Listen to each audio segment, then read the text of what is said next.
Stand by to launch FanStream Sports. 3, 2, 1. Let's start. Hello, sports fans. Welcome to FanStream Sports. Nothing but pure sports. This is the JP Show. JP, it is so good to hear you back on the air. Stand by now. Here's JP.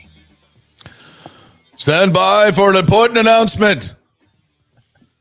It is the JP Peterson Show or the JP Burgundy Show, whichever you. Happy Halloween, everybody. Happy Halloween.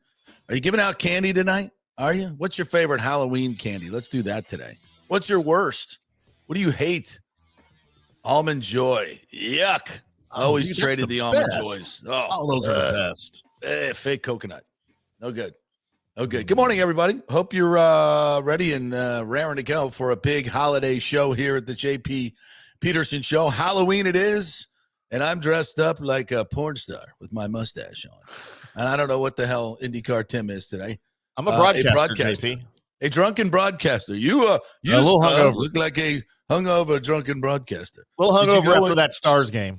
Did you wear your Lightning hat and your Stars jersey last night? I absolutely wore my Lightning hat and my Dallas Stars Mike Modano jersey to the bar to watch the game. People thought you were very confused. Yeah, they're like one person came up to me. I don't think people understand. Like people don't know who the Lightning are here in Dallas. They really don't. They have no idea. They're casual hockey fans at the bar. Yeah. Isn't it weird? It's like most people. I would say probably 70% of the people, just in general, Gen Pop, talking about Gen Pop. If you said, what is the Tampa Bay Lightning? They'd probably go, I don't know. I have no idea.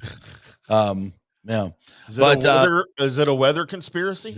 We are the lightning capital of the world. That's the name. Right. In case you did not know that. Yes, and they win again, 4 in a row. What was all this consternation and panic early on when they had won one game in their first 8? What was all that about? Kind of what we're dealing with here in Dallas right now. Yeah. Come on. It was a good game last night. The Stars were good. And it took me 4, right? It took me until overtime, in that overtime period, in 3-on-3 hockey to realize, I guess, and to come to the forefront of my mind how like the Stars are the Buccaneers of the NHL right now as far as injuries go. Yeah, they got a hell ton of people out right now. And look, I'm not taking anything away from the win, all right? Like Jamie Benn was out. Yeah, he's out for a while with a collapsed lung. We've got 2 of our top defensemen out. It's just, especially, it showed more on the 3-on-3. I think we've got a lot of depth, but I think in the 3-on-3, it showed more. And that goal by Cirelli, that backhand was just a thing of beauty. It was. Again, I ain't taking nothing away from what the Lightning did because that was a gorgeous goal. And the game is just in general. It's funny how the Lightning has flipped the script. And we had Brian Bradley on yesterday, and he's the one who's kind of said they just didn't have their legs in the first 8 games. And Cooper even said that last night.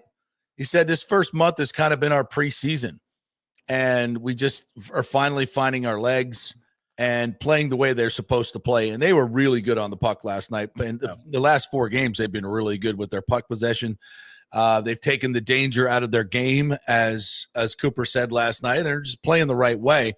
So at the first 9 games are like, are they old? Are they slow? Are they bored? Like, what's going on?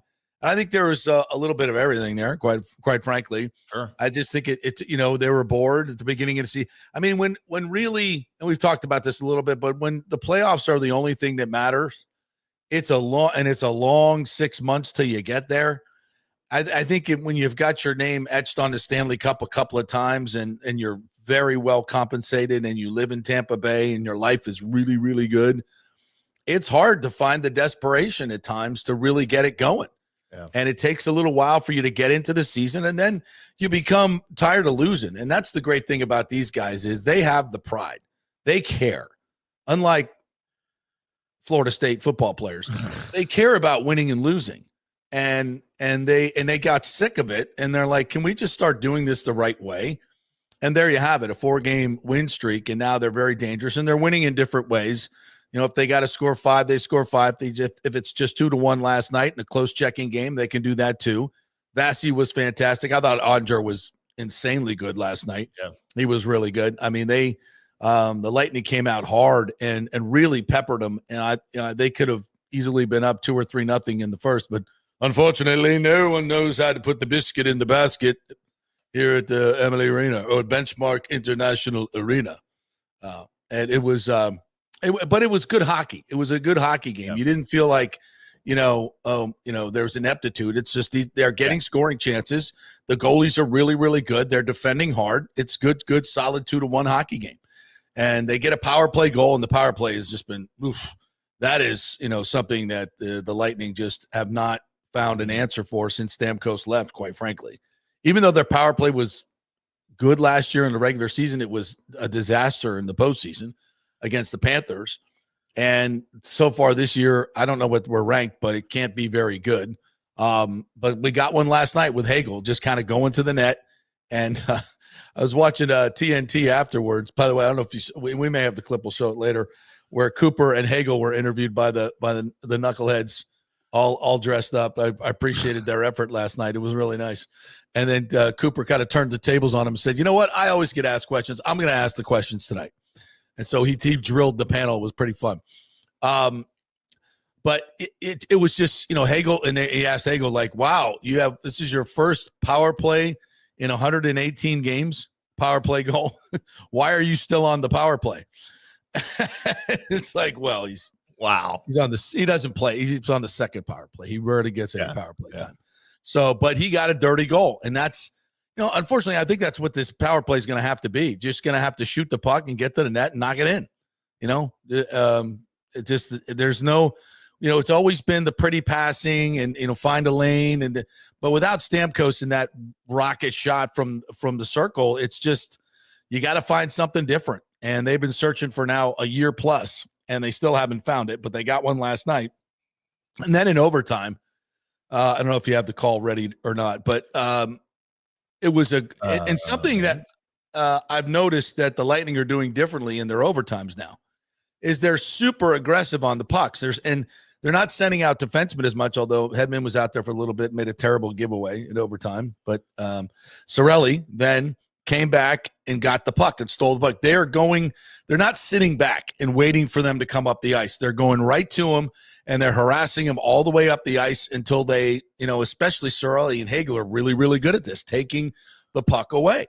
And I love this. I don't know why they didn't do this earlier, but now, and they've done it twice now, and they wrestle the puck away. They get possession, and they're going at the net. And last night, Cirelli stole the puck and then had a breakaway and beat Ottinger with a little backhand deke, and it's a 2-1 win in OT. You get both the points, and now the Lightning have moved up from dead last to the middle of the pack in the Atlantic. And obviously, we're not scoreboard watching just yet, but it's nice to see the name in the fourth spot instead of the bottom spot, which was very odd to see in the standings. So, I hear the call. I think I got it now. Sure, yeah. My Facebook downloader. Mission Phil last night on the call in overtime. It's checked by Cirelli. Cirelli bumps it forward and chases Anthony Cirelli down the right wing. Cirelli trying to come it alone. Cirelli is checked, cuts it, score! A backhand deep! Cirelli! He wins it for the Lightning in overtime! The Lightning win it 2-1. A Dallas player tried to poke check it away. Cirelli broke through the check and finished on his backhand. Ottinger had no chance. No chance on that. And I don't know who was throwing his stick at Cirelli as he should have been a penalty anyway. That's a penalty shot right there. But it was a great way to finish. Now they've got a couple of these overtime wins, and they've won 4 in a row. And now they got a really tough trip out to Utah to take on Tusky and the Mammoth. I don't think they've lost since they introduced Tusky, the new mascot. It's a hell of a defenseman. That. And by the way, I'm going to take umbrage with ESPN, as I often do, because it's, why not? I think everyone does. And a writer, I guess it's one of their hockey writers, Arda Okal. Are you familiar with this person? They have hockey writers at ESPN? Well, I don't know, but that's the byline on this article that I'm looking at says Arda Okal. Yeah. I don't know if that's short for Ocala. Maybe. They've got the Lightning ranked. This is the NHL power rankings, the 1 through 32. Halloween identity for all the teams.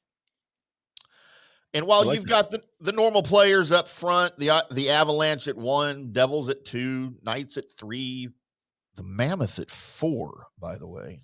Yeah. And my Les Habitants du Montreal at number 5. Would you care to guess where the Tampa Bay Lightning are in all of this? Probably middle of the pack. 16. 21. What? That seems a little low to me.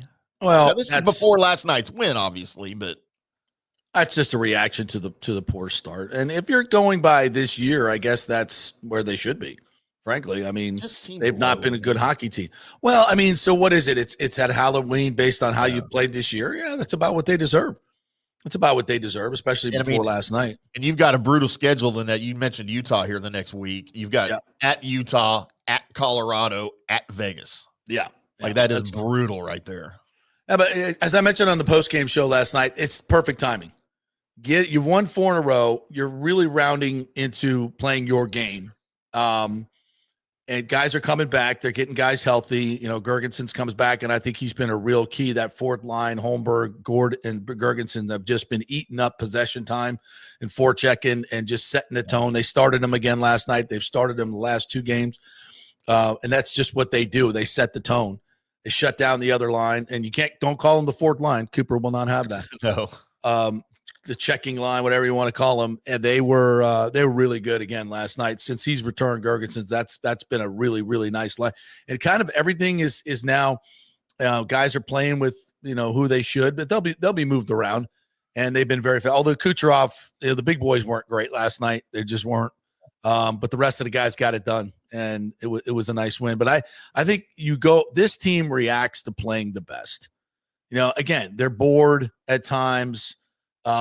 So when you go against Colorado, when you go against Dallas last night, I saw a noticeable jump in their energy last night, and the structure the which they played. They played a really good hockey game last night. Yeah, there were very few scoring chances against quality chances I can't even remember if they had an odd man rush last night.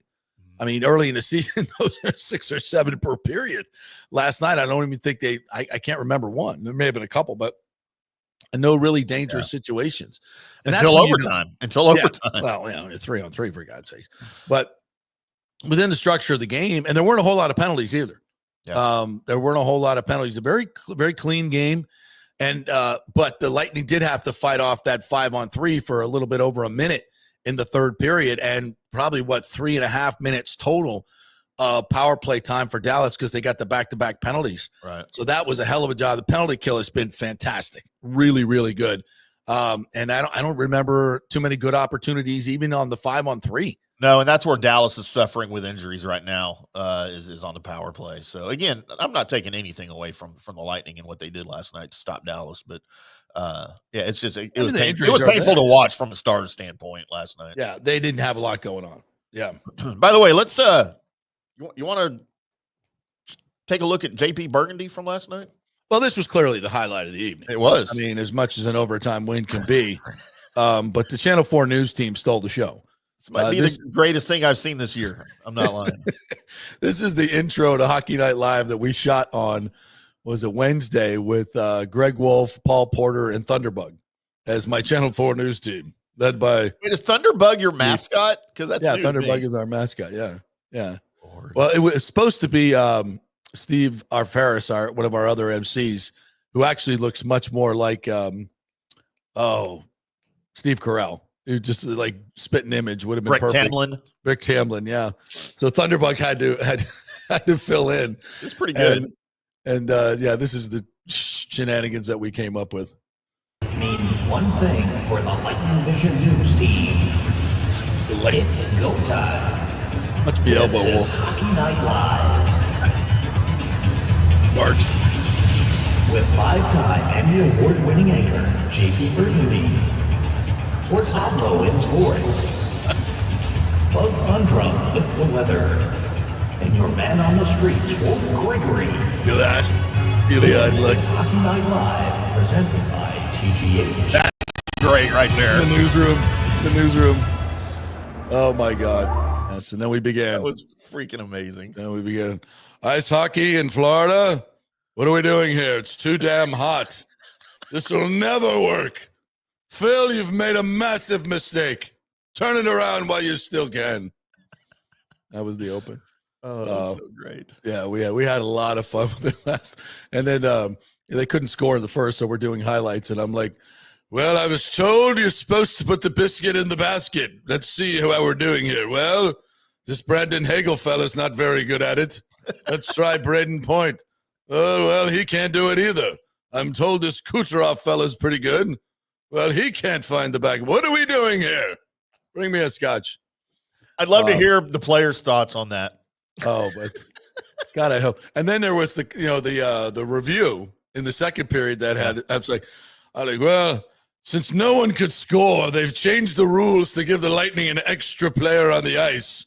It's called a power play. Let's see how this turned out. And then, so they score. I'm like, well, clearly the puck is over the line, but evidently the four blind mice cannot see this. And when I said four blind mice, everybody in the control room went, ooh, because you're not supposed to criticize the officials. I'm like, wait a minute. You're in character, though. We're doing a shtick here. So do we have a little leeway? And I think now if we get a letter from the NHL, it'll be, I doubt we will. But if we did. It was all in good fun. It's all in good fun. It's not like you were on a rant saying the freaking referees don't know what they're doing down there. It was all shtick, for God's sakes. It was all shtick. So they got that done, and it was fun. Super fun last night. And I got a lot of nice messages from folks. Of course, my old buddy Roy Cummings from our Tampa Tribune days said he was sitting with Rick Peckham last night, and they just loved it. And they were howling with laughter. So, good. Maybe I did something right. Maybe I'll keep my job this year. So that's good. I hope you guys enjoyed it. And this shows you how much I will embarrass myself just for your people entertainment.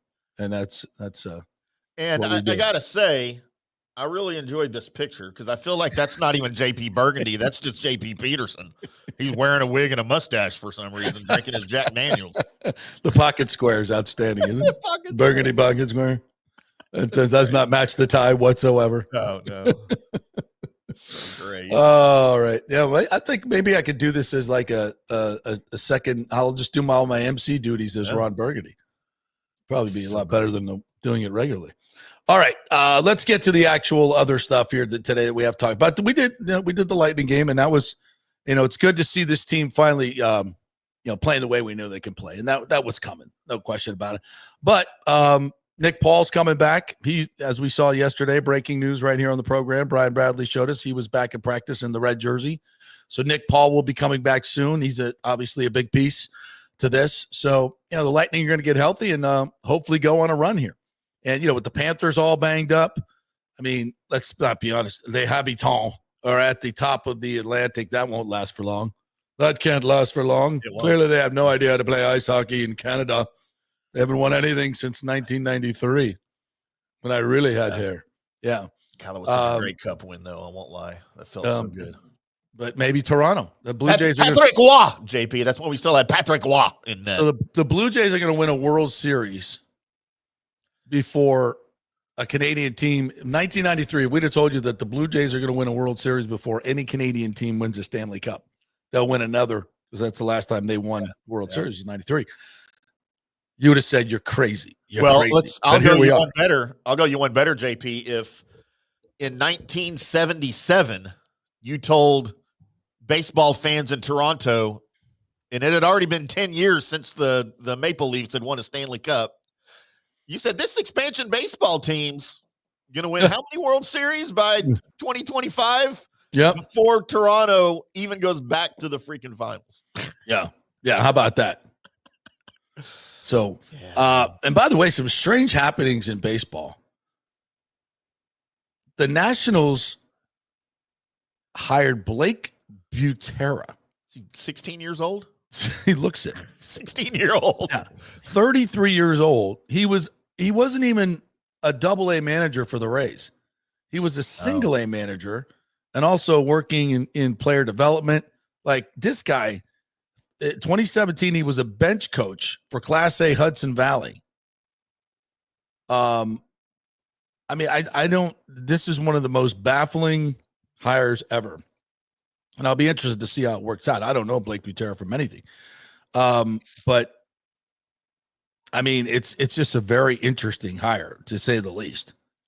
Yeah, I don't understand. He managed Hudson Valley in 2018 and 2019, then moved up to full season Class A Charleston and won back-to-back league championships in 21 and 22. He spent 2023 as a field coordinator and the last two in the senior director role, overseeing the Rays' full player development process. So you got Blake Butera, and I think you have three former Rays. Derek Shelton got a job with the Twins. Derek Shelton, great dude, longtime Pirates manager. Have you seen his record? And I know it's the Pirates, and I know it's, wow. I don't know how the hell you get a job with that kind of record. And, I guess you get rid of Rocco and bring him in. But a lot of it just seems like these owners are like, well, what are the Rays doing? Because they're making a hell of a lot of money and winning. So let's find these guys that know the secret sauce with the Rays. And so I can go to the bottom in payroll, collect $200 million in all my revenue sharing, and just call it a day. And maybe we'll win some games. Trying to copy the Rays. And this is what, when Sternberg is called a genius and all this stuff, when he handpicks writers at the Times to write pieces for him, it's just like, well, what did he? I understand they won games. I get that. And they did some innovative things. But in the long run, none of it was really good for baseball in the long run. All the shifts, the openers, a lot of things, just never getting into the free agent pool with never having experienced players, trading off all your favorite players, all these things and trading them for good young players who are cheap. And it helps you win in the regular season, no question about it. But it's not necessarily great for the fans. It's not great for baseball. It's just a way to make money in a system that rewards talented young teams in the regular season, but not in the postseason. So how is that? I mean, if you're working at the Wall Street Journal, yeah, that's a great way to make money. What a great way. You are a hedge fund manager, a bond trader, and you came in here and you revolutionized the way to make money in baseball. You should be awarded some Wall Street Journal business prize, but I don't see the genius in the baseball there. No, you're just making profit. I don't care about that. I'm a fan. I want World Series championships. I want players I can hold on to and become fans of, and my kids can buy their jerseys and they'll be there next week. That's what I want. So you can laud all the regular season wins you want. To me, that's not, I guess there's some genius in it in terms of making money and taking advantage of the rules that, you can keep really talented young players on low salaries. But other than that, nah. And it keeps fans interested for a little while. But does it when you keep trading away the stars? Well, with the wins, I'm just talking about, regular season wins. Yeah. I'll get excited if my team wins 85, 90, 95 games a year. I don't get to hang up those wild card banners. Yeah, it's exciting. Some franchises, that's all you care about. JP, real quick before we transition from baseball, because I feel like we're talking baseball right now. A little bit. And we've got the Blue Jays in the World Series. I ran across a couple of pictures, and I know this is more of a national story, but it's relevant because of the Blue Jays. Yeah. And we've talked about Skydome, right? Now called Rogers Center. Skydome opened in 87, 88, one of the first retractable roof stadium, and it was a marvel of engineering and science back in the day. To me, it still kind of is. It is still a great place to watch baseball. Beautiful stadium, yes. And the fact that they have foul nets and not foul poles is still kind of cool to me. Did you know that they don't have poles? They're just nets. I did not know that. Yeah, they're not rigid poles. They're nets that they just dangle down, and then they're anchored to the bottom because they use that stadium for so many other things other than baseball. It's just easier for storage and stuff. So the only baseball stadium in the league that does that, by the way. But I want everybody to understand where Toronto came from and where they played before that. And you might know some of this, JP. I do not remember where they played. You remember Exhibition Stadium? I don't. I remember Montreal's Exhibition Stadium. Jerry Park Jerry. Yeah. It's supposed to be a retractable roof that never worked. By the way, that was crazy. I didn't realize that. Yeah, no, it was built for the Olympics. Olympic Stadium way back in the day. But anyway, so here's Toronto played at Exhibition Stadium when they started in 1977. This is a stadium built for CFL football in the 40s. And they converted it to baseball or expanded it for baseball in the early 70s, trying to lure the San Francisco Giants to town. Right. Because there was talk in the 70s of the Giants moving, like there always is with teams, whatever. Of course, it did not work out, but the league granted them an outdoor baseball stadium or franchise for an outdoor baseball stadium in Toronto in the late 70s. The very first game, opening day, 1977, JP, this was the scene. That is not a baseball park. It's not even close to a baseball park. Now let me show you the overhead view of the park, because this is what you were dealing with an MLB park for 10 years. They played here. Oh my God. You can clearly see where the football field was. But yeah. Yes. They just put up a wall going down the 35-yard line. In right field. And wonder how the left field line looks a little short too. A little sketchy. So JP, you had a seat in the outfield, the farthest seat from home plate, and in this image you can kind of picture where it might be. Yeah, 900 feet away from home plate. You had seats that were 900 feet away. I say that's worse than Tropicana Field. Yeah, I mean, here's your view, from behind the plate. That crappy AstroTurf too. Oh my God, dude, they played here for 10 years. Is that so much worse than Hard Rock Stadium, the pro player, where the Marlins played for their first 20 years? That was Stadium, whatever it was. I went to a couple games there, and I was like, this is awful. This is just awful. It had zero feel for a baseball stadium, like zero. Yeah. It was awful. It was bad, man. Yeah. It's just, and then they built that stadium, that beautiful Marlin Stadium, in a terrible location. God, and it is a gorgeous stadium too, but who's going to go there? Not me. Well, not many. Anyway, I want to throw a little Blow Jays little nostalgia there, and history at you. So Yamamoto's going tonight for the Dodgers. He's been freaking unhittable. So it sets up kind of for another Dodger win tonight, and then a Game 7 tomorrow night. How about that? You ready for that? I'm ready. Game 7 and a baseball in Toronto, in a packed Rogers Center. That's going to be insane. I guess Scherzer will be on the mound. Yep. I'm rooting for that. I'm definitely rooting for that. All right. Another big story that came up yesterday. Derrick Brooks. Derrick Brooks named as the new COO of USF Athletics. A seismic addition to what Rob Higgins has going on at USF. So I'm going to hit that. We'll take a quick break. We'll come back and talk about the ramifications of that and what it does for USF. We'll get into some Buck stuff as well. Obviously, it's an off week for the Buccaneers, but the NFL week has already begun with that snooze fest last night of the Dolphins are just terrible. Please just give us some of your pass rushers, please, right now. And I'll take an inside linebacker, too. We are brought to you by the great folks at the Jeeves Law Group, JEEVES lawgroup.com. They are local, they are trusted, and they get results. If you're involved in an accident, you got to call the Jeeves Law Group. They know the local legal landscape. That's important. And they're big enough to go against the big insurance firms, small enough to make you a priority. The Jeeves Law Group actually offices in St. Pete and Tampa. Scott Jeeves visits both the offices and will meet with you. A free consultation, case evaluation at jeeveslawgroup.com, non-attorney spokesman. And, of course, Genesis of Tampa. We are doing Jamaica hurricane relief right now. Please order MREs from Amazon. This is how you do it. Go on Amazon, order the MREs, which is the little food things, the military food things. Ship them to Genesis of Tampa, 801 East Bears Avenue. You can look up the address. Doesn't take long to do it. Just ship it to them, and then we will take it. Genesis of Tampa will take it down with Gray Bull Rescue to Jamaica.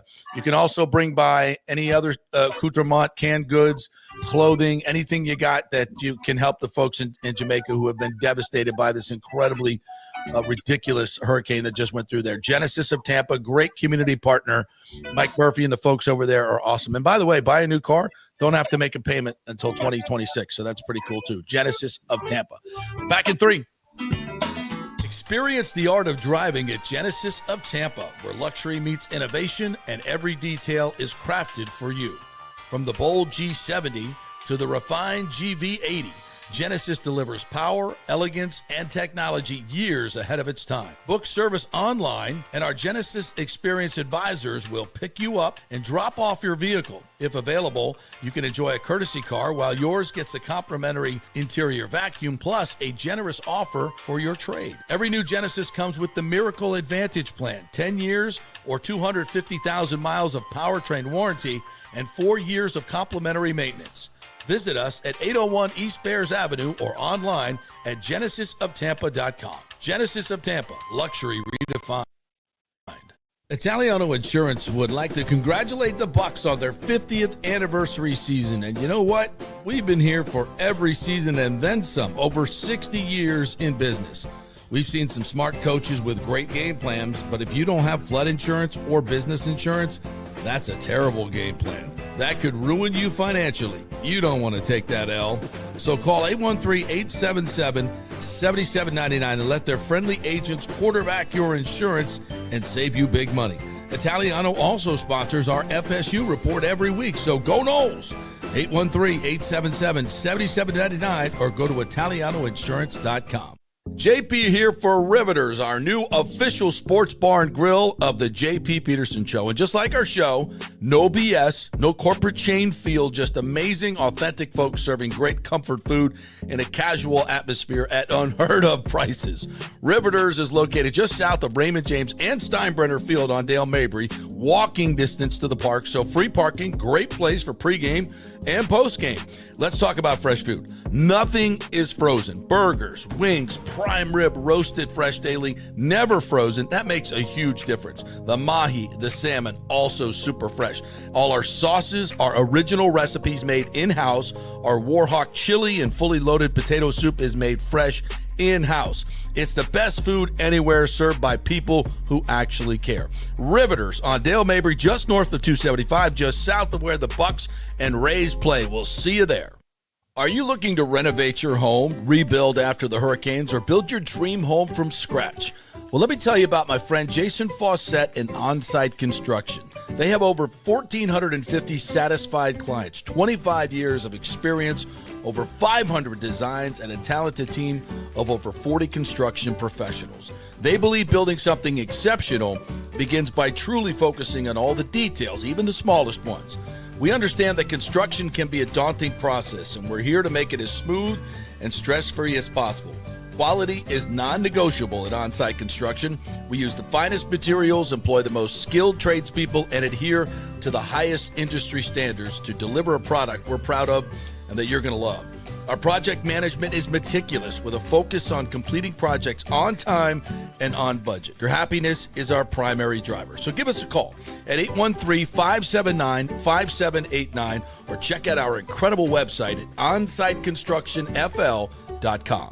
Are you having legal issues with a business partner or other legal business issues? The attorneys at Walters, Levine, and DeGrave can help. Call 800-616-0384 for a free consultation. At Walters, Levine, and DeGrave, we've redefined what a law firm can be with top-tier attorneys, personal service, and 26 years of success. From business law to civil litigation, we deliver smart, client-focused solutions. Walters, Levine, and DeGrave recently won a $6.4 million jury verdict from a large real estate developer, and they can win for you too. Walters, Levine, and DeGrave. Let's solve it together. Not attorney spokesman. For a free consultation, call 800-616-0384 or go to walterslevine.com. Offices Tampa, Sarasota. Let's go. Right now, back to the show on FanStream Sports. All right, welcome back to the JP Peterson Show, brought to you by the great folks in Riveters. Hey, they got a big costume contest going on tonight, so bring your best costume over there. Ron Burgundy may be emceeing tonight. I don't know. Who's live? Live emceeing from Ron Burgundy. That would be something special. Maybe in a glass case of menage. Anyway, Riveters Tampa. Emotion. Going over to Rivers Tampa tonight and have a great time at a costume contest. They have great food there as well. DJ be spinning it. So it's going to be a party over there at Rivers Tampa. So go on over, and always the best happy hour, 3 to 7 each and every day. Tons of great specials. Try the hazy IPA, which I love. They make it right there. Riveters Tampa has got to be your spot, just north of 275 on Dale Mabry, next to that old spaceship. And tell them JP sent you. Tell the spaceship I said hi. Yeah. All right, let's get to some of the great comments here before I go off on Derrick Brooks. What a great hire. Unbelievable. Sergio Biltres is in here this morning. He says Timmy is hungover, depressed Stars fan. That's what your costume is tonight. Oh, that's what I am. I don't know. I'm not depressed. Nailed it. I expected a win from the Lightning. I don't know. There you go. Sergio also says, Happy Halloween, Petermans and Ron Burgundy, or Nene JP, and Timmy, go Bolts. Nathan Elliott says hello to any degenerates out there. You just won't play along, will you? He refuses. He refuses. Danny Boy Kane says, good morning, gentlemen. I had a good podcast last night, and Tim, Rich Phillips was everything you said he was and then some. And he did say hello, by the way, when I was off the air. Danny Boy Kane has that podcast. Who they got, SMU this week? Yep, SMU. Rich Phillips, the longtime voice of the SMU Mustangs. He lost to Wake Forest. FSU has Wake Forest tomorrow. They're going to lose too. You realize that Wake Forest loss by SMU was their first ever regular season ACC loss. How about that? A season and a half into your ACC existence, your first loss. So SMU has 10 wins in the span that FSU has won. Over the last 11 games, FSU is the worst team in the ACC. In the conference, yeah. And by the way, Mike Norvell is not going to be the coach moving forward. In case you haven't figured that out. I've heard some people talk, pre-fired, right? They call it pre-fired? If he beats Wake Forest and then goes to Clemson, and then I'm like, what? Did you not? Did I tell you this? I actually went back and watched the Stanford game. That was an abomination. It was pretty bad. I watched the second half. Jumping off sides on a 25-yard field goal. And then if that's not enough, a field goal, by the way, that hits the upright and is no good. So they're getting no points out of this. But wait, dumbass is off sides. And not only was he off sides, but he didn't even try to block. He quit halfway. He goes off sides and then quits. Doesn't even block the kick. And then, if that weren't enough, he gets beat for the touchdown 2 plays later because he's lazy on an in route. Ouch. And if that weren't enough, he goes back to the bench. This is Edwin Joseph, I believe. I think that's who it was. He goes back to the bench, and Norvell comes out to confront him, and he blows off his head coach. And you know what Mike Norvell does? Puts him back in the game.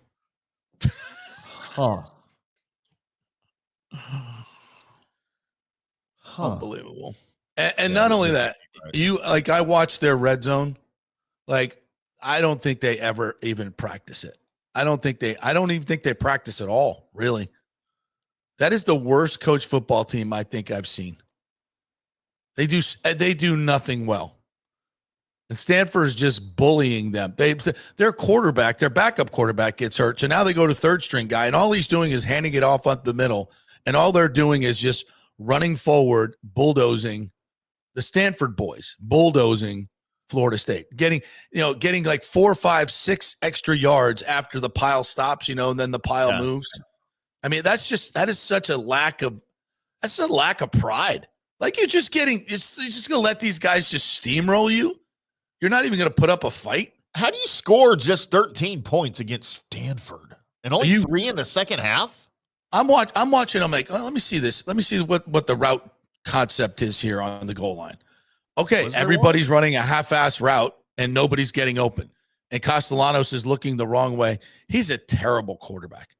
I'm sorry. I know he puts up some numbers, and these announcers kept saying this is the number 1 offense in the ACC. Yeah, take away the Kent State and the Eastern West Texas State, whatever the hell that team was, and they're not the number 1 offense at all. They suck. And Castellanos, tough kid, tries hard, They had a great touchdown run, leaped over, whatever. He's a high school quarterback that looks and then runs. And everybody knows it now, so they just mush rush him, and he can't even run because he's on it's such a freaking disaster. It's such a freaking disaster. And if your quarterback can't run and he's a runner, how about you put in another guy? Oh, well, he's not ready. Why isn't he ready? Why isn't Kevin Sperry ready? He's been there a year. Why is he not ready? Coach him up. I see freshman quarterbacks all over doing stuff. It is such an embarrassment. How the hell they beat Alabama? I mean, Jesus Christ. I don't know what the hell that was. But it was probably, guys were all bought in at that point, and everybody was happy, and they were getting their paycheck. And they had, a whole offseason to get ready, and clearly Alabama wasn't ready. And, you got to win. But it's almost more of an indictment. If you have the players and the ability, and the size and the speed to match up and beat Alabama, and you can't beat any of these other teams, I mean, that is such an indictment to your coaching and the program and the lack of effort, and it is a abject disaster. And Mike Norvell, I don't know what the hell happened after the snub, but this guy, he's lost it. He's a buffoon. It totally lost it. Lost the team. Lost his ability to communicate. I was listening to his press conference this past week, and I was just like, I was going to play some of it on the show, but it's such word salad. I mean, to make Kamala proud. It was just like, I'm like, what are you even talking about, bro? Like, it's so weird. He's just, it's just one cliche after another cliche after, we got a great opportunity. It's just sometimes you just got to, get over yourself and then, try hard. We'll try hard. And then it's an opportunity where, we haven't had a lot of great ones. I mean, the outcomes haven't been great, but here's another opportunity and a chance for you to respond. You can respond. And this is where we coach them up real good. And, we've had a week off, and guys are healing up a little bit. And, you just want to get that response back. That's what it is for like 25 minutes. It's like, I'm like, oh my God, do you even watch this? It's so embarrassing on so someone many in the levels. Program say something to him about that? I don't know. Like, somebody should, like, hey, maybe let's just keep it simple for the press conference, at least yes or no. Just keep it simple. Let's just not do that anymore. Maybe we'll get a clip and show it. It's so embarrassing. It's weird. It's actually really weird at this point. Huh. And I think that's how the players look at him. It's like, yeah. I mean, it's like when he walks out of the room after, they're like, okay, sure, coach. And that's on the players too. That's on the players too. That's they don't escape any of it. And it also goes to recruiting. You look at what Jason Light does, and I know it's NFL and it's different, and other programs do this. Other programs put a priority on character, playing hard, being smart. These have been Mike Norvell's teams are some of the dumbest football teams I've ever seen. They do some of the dumbest stuff, and I guess it's the players that they recruit. I don't know what they're looking for, but it's not high football IQ guys at all. At all. It's not guys that play hard. It's not guys that play.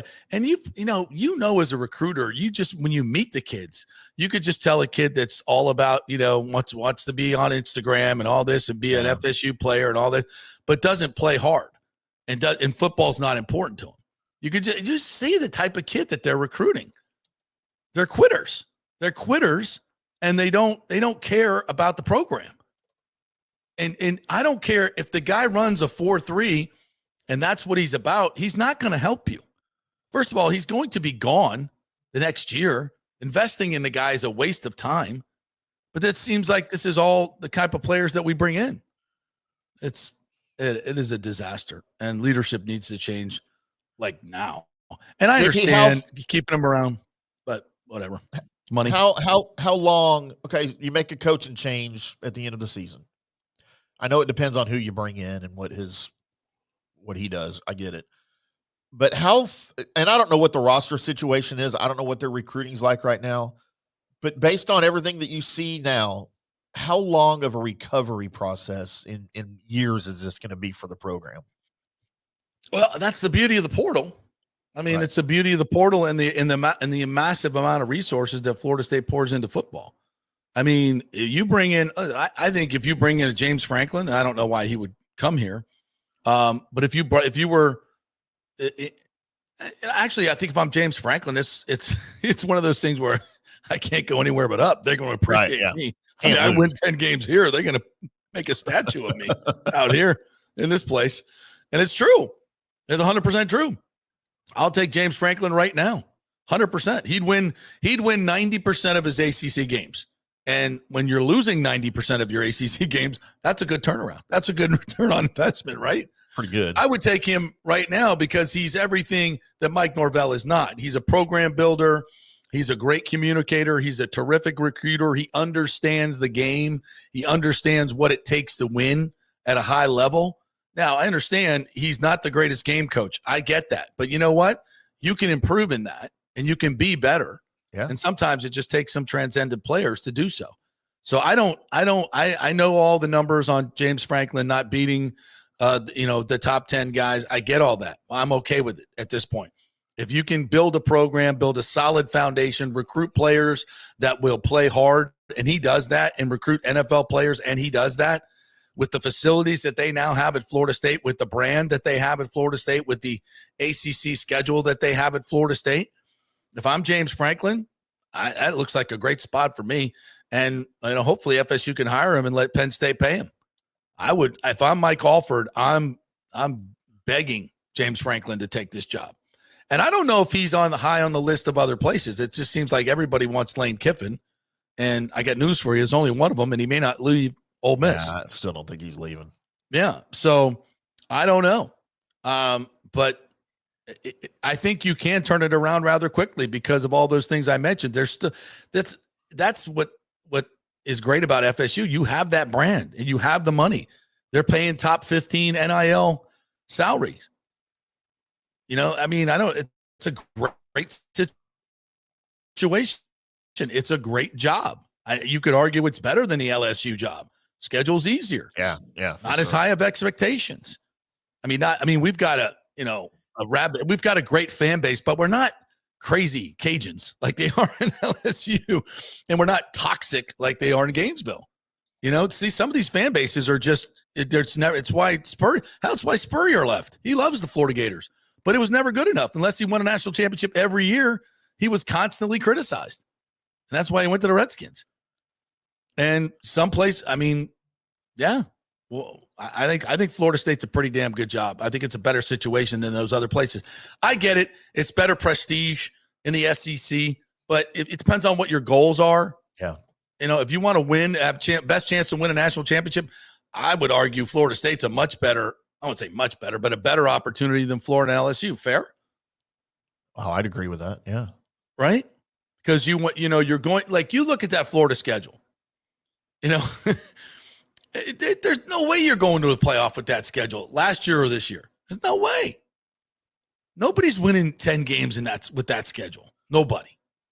And if you are, you're a national champion. Yeah.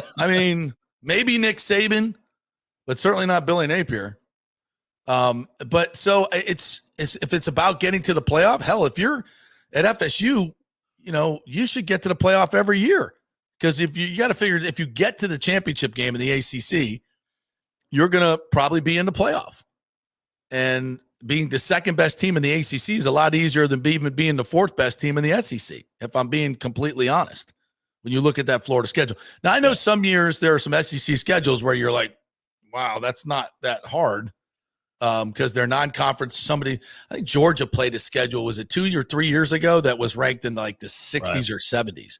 Yeah. And because they missed all the big boys that particular year. So it can be cyclical, but I just think in general, if I'm James Franklin, I'd take the Florida State job over the other two. That's just me. What do you guys think? Rick says, I think it's the best job right now because again, there's nowhere to go but up. Hey, cue the Jack Daniels picture. Rick says the picture with Jack Daniels is Saturday afternoon for JP, usually without pants. The neighborhood watch keeps having to remind me. Oh, that's true. Mr. Peterson, please close the blinds. Rick also says, the Stu way of business, we need a sit-down interview with JP Burgundy and Stu. Oh, my God, that would be fantastic. So they tell me you've made a lot of money. What did you do with it? What did you do with it? Certainly didn't put it back into the team. You think that was funny? Did you really think you'd have two stadiums, one in Montreal and one in St. Petersburg? Did you really think that was going to work? Yeah, you think he'd think that was funny? No, I don't think so. Nor do I care. Michael LaRue says the Rays gamed the luxury tax so well that MLB had to tweak the rules. A lot of it was tied to attendance. Yeah. Big O and I had a little debate on this yesterday. There you go. There are no pants in that picture. You are correct. You just have to use your imagination, ladies. I'd rather not.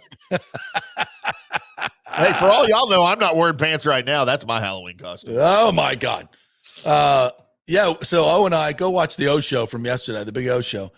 And, I was like, listen, that was always part of it's why they never marketed the team. Because Stu wanted to have low attendance so he could use the false narrative that he didn't have any money, and that's why the payrolls were low. And because that kind of makes sense if you don't know how revenue sharing works. Yeah. And some of the local media here, they constantly put this false narrative out. Oh, nobody shows up to the game. They can't pay a lot of money. Total false narrative.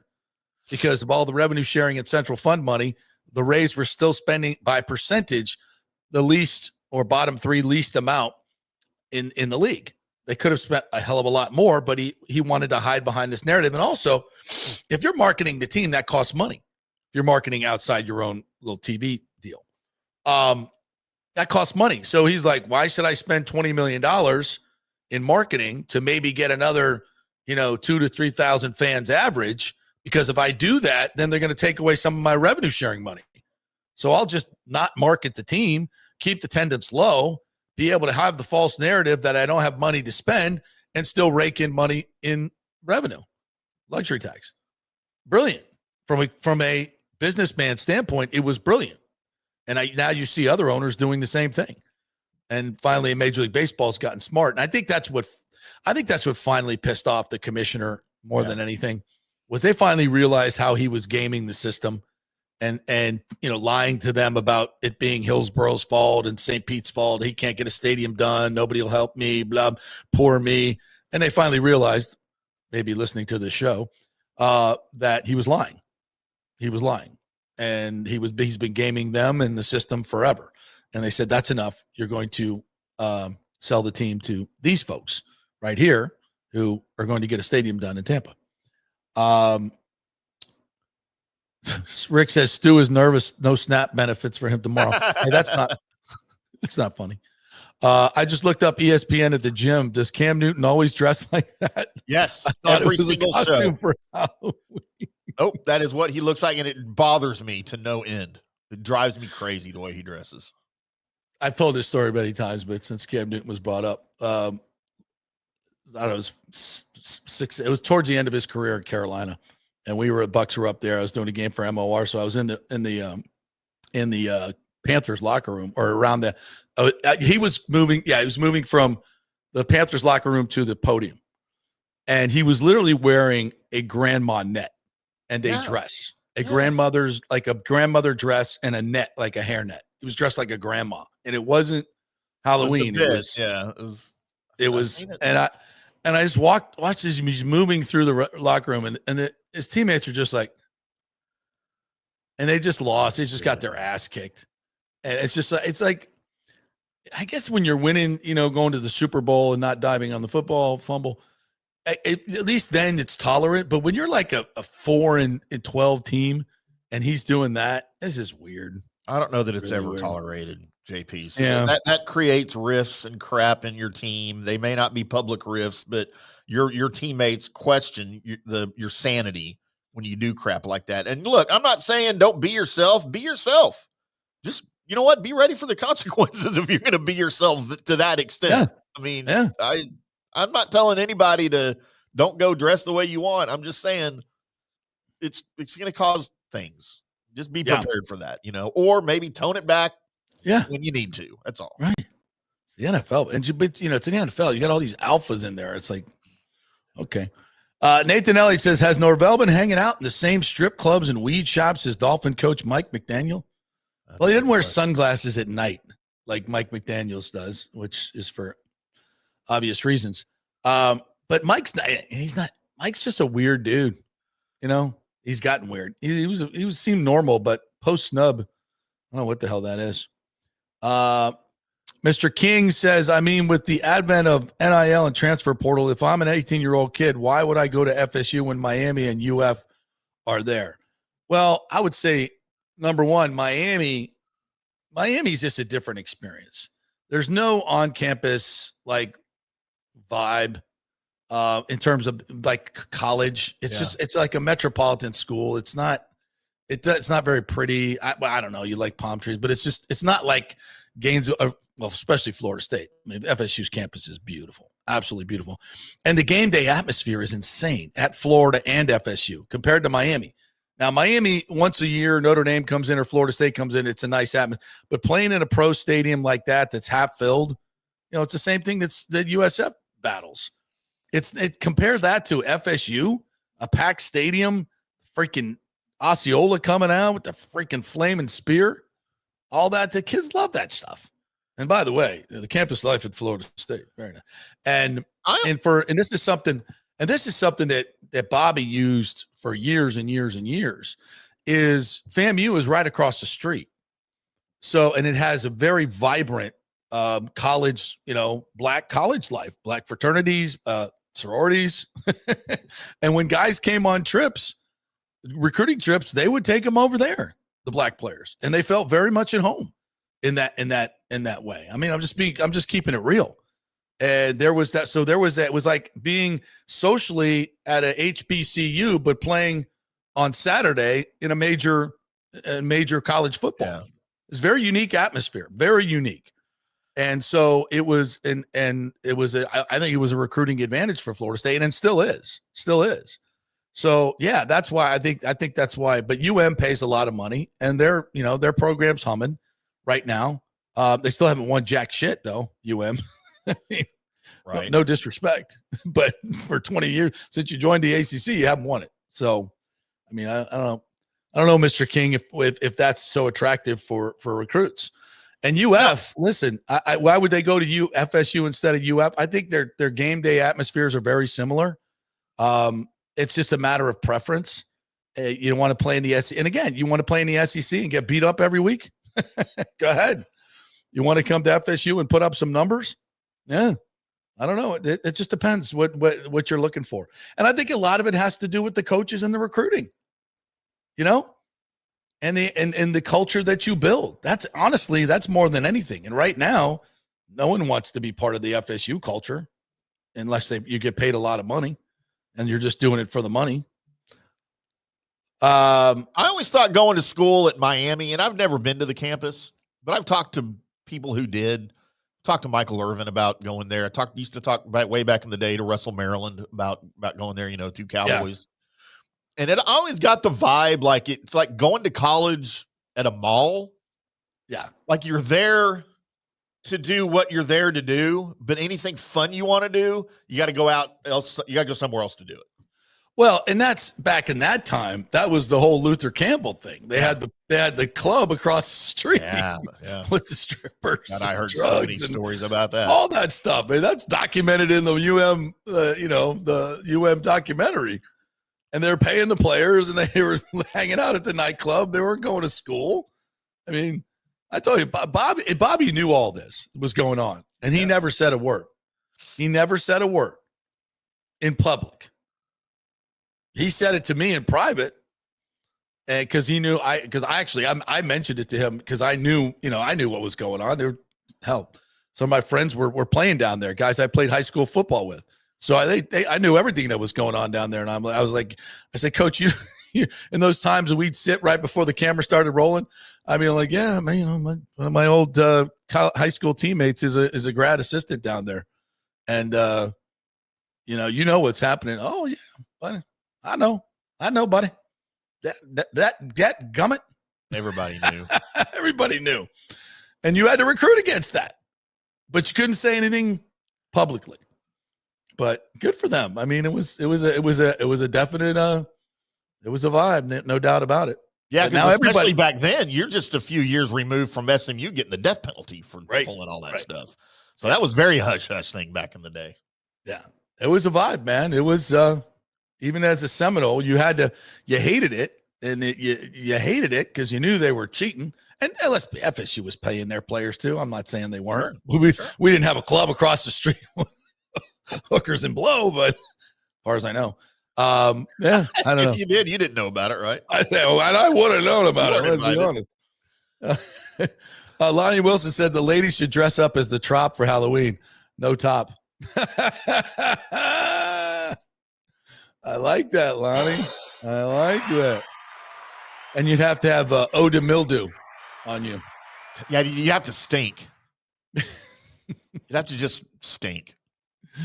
Bucks Baser said, I truly hope the Bucks made calls after last night to the Dolphins to get their middle linebacker or edge rusher. Like it's a no-brainer what Light needs to do. I agree with you, Bucks Basement. I am right there with you, brother. There's a couple players on that defense we could definitely use. Matthew no Judon? Question about it. Is he one of them? No, 15 and Chubb and Phillips. The edge rushers that could be available. Jalen Phillips. Well, I hear they're trying to deal Judon too, but he's 33. He's, I don't know. I think there's some mid-round. You could give up a fourth and get those guys or third. Yeah. And the inside linebacker would be nice too. No question. Bucks Basement said, where is it? The Bucks draft pick this year is going to be in the late round, so probably won't be able to get any qualified edge in the first at our position. Yeah, I mean, this is part of it. If you trade a first round pick, and I wouldn't, first of all, you're not going to be able to get anybody. Trey Hendrickson for one. They want 2 1s. They want 2 1s for Max Crosby. We're ridiculous. Not doing that. No, not doing that. But there's the mid-level pass rushers I think can help you. But again, if Reddick's coming back, I think inside linebacker is a bigger priority, frankly. Because those guys can really, really change your defense. Josh B 7815 says, I don't think the kids care about the atmosphere like that anymore. I think they do.